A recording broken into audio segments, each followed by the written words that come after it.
In the first period, the Muslims didn't have any of these sciences, but if you look at the world, it was relatively primitive, and for that reason, nobody had these sciences. So when the Muslims went into these societies, they were able to do what they did based on their justice. As they increased, the justice spread.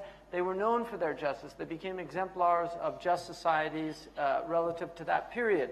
As time increased, they developed these sciences and they were at the cutting edge. But then they began to decline. Now that decline from the neglect of these sciences allowed other civilizations to rise up. In their rising up, they became powerful. And because of that, they were able to come into our societies and then undermine the spiritual traditions in our cultures and in our societies and impose on us their way of living and their way of looking at the world. And this was done because we became weak and they became strong. And so there's a relationship. Both are there, but the undermining of the spiritual power of the Muslims was really a direct result of their collapse in their abilities to defend themselves. And so this is the way we find the Muslims today. They lost their sovereignty and their power, and so both are true. But what he's saying is that when the Muslims could defend themselves, they could preserve their spirituality.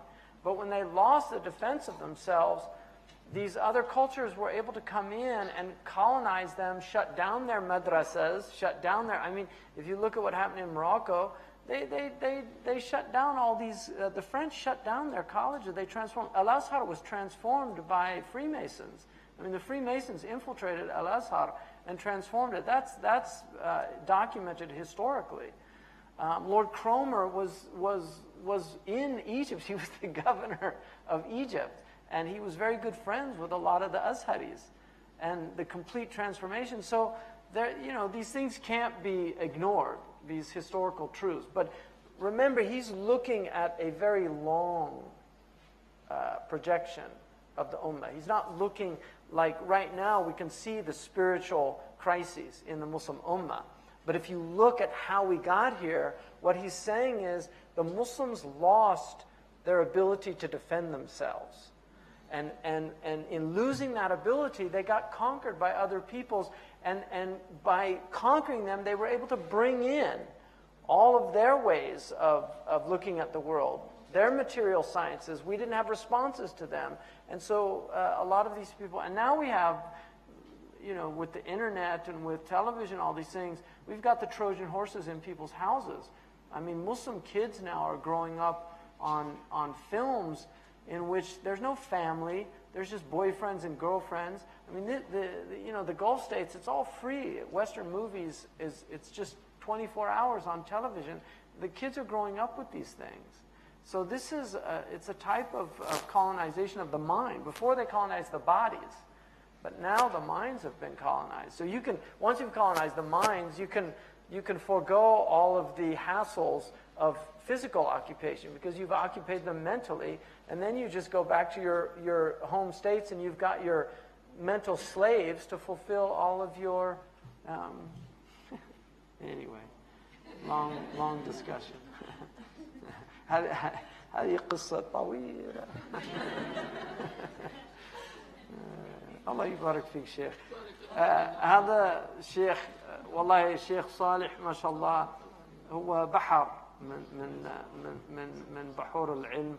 يعني he really is. And the thing about, he's mastered the Islamic sciences, but as a alim of the Islamic sciences, he recognizes the importance of these other sciences, that we have to have a balance, that the Muslims can't only focus on this. And that's why people have different roles to play. And all these علوم كما قال الغزالي هذه العلوم كلها فروض كفاية هندسة وطب وصناعة وزراعة يعني كلها من ديننا. ثم نعى على علماء عصره.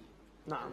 على فقهاء عصره قال أنتم أيها العلماء أهملتم. نعم. تعلمتم الفقه وأهملتم هذا نعم. الطب والهندسة وكذا وتركتموها للنصارى.